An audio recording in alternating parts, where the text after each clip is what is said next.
Welcome back. Minister of Public Works and Infrastructure, Patricia de Lille, has approved the release of 4 parcels of land for households affected by the devastating April floods. The minister joins me now to expand further on this land allocation. Minister, very good evening. Good afternoon to you, rather. Thank you for your time. Perhaps let's start right at the beginning. The extreme flooding in 4 provinces and the destruction of buildings in the parliamentary precinct. That, of course, left a trail of destruction, placing a lot of pressure on your department. Yes, certainly it did. I went back for a visit last week to just go and monitor the progress.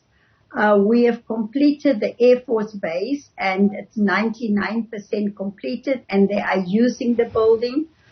We also advised them to put in preparations for the summer rains in December. So they must clean the gutters and the stormwater drainage. Also, more than 200 government buildings like police stations and others were destroyed or damaged. And there we are about 85% complete. My department has also been asked to release land for resettlement of the flood victims. And we have tested the land. We've made sure that the land identified is not in flood lines, 100-year or 50-year flood line. All the tests has been done, and I've signed off 4 parcels in the sub-regions of eThekwini Metro. In the next week, we'll be signing off another land parcel. And now the Human Settlements Development Agency can now proceed to start resettling some of the flood victims that are still in halls waiting to be resettled today. So the eThekwini Metro you make mention of, we know that it's under pressure to develop land, new land, whether it's in formal settlements or peri-urban areas or private developments in gated estates. And government has often been accused of failing to pay attention there, failing to have some form of geographic literacy. Definitely, the eThekwini Metro, they have their own immovable asset register, where they can release land from their own asset register, and certainly they must account for that process.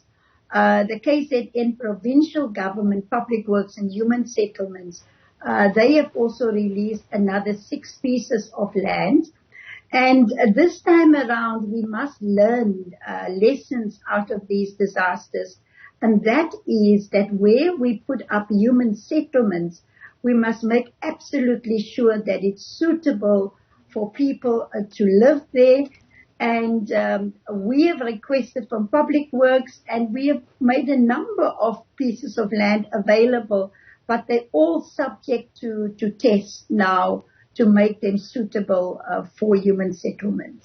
I'd like for us to touch on learning lessons a little later, but perhaps, just a little bit more expansion on how you're going to manage the release process of the land parcels to ensure that they do, in fact, go to the rightful beneficiaries.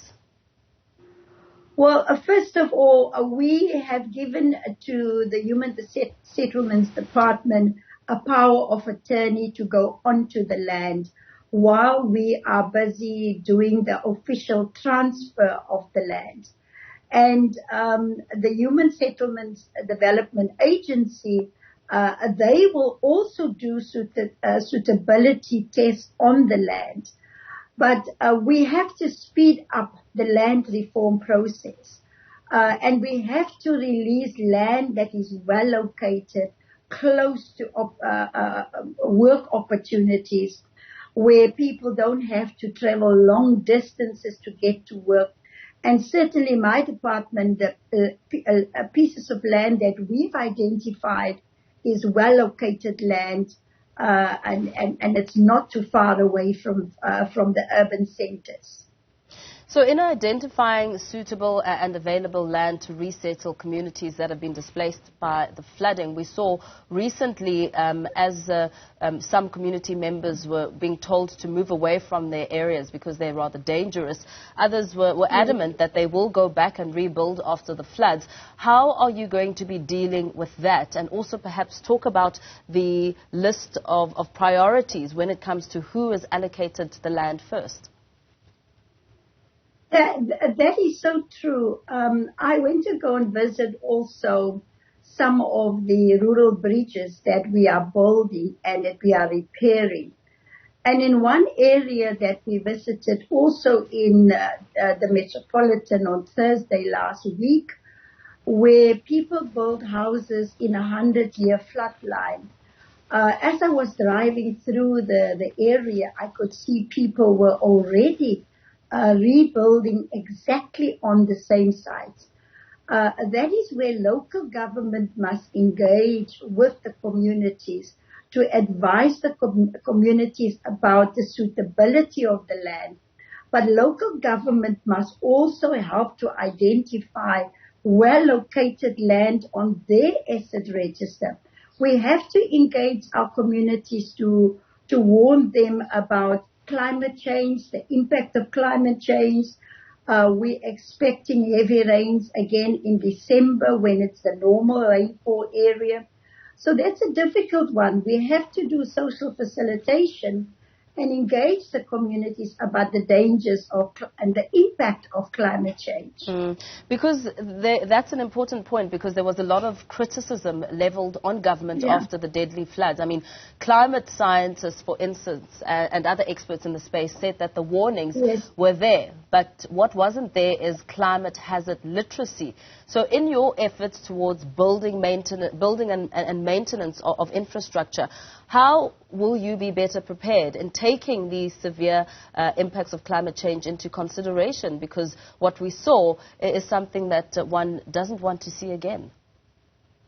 The lesson that we've learned is that in most of these areas there were no proper town planning, no proper township establishment.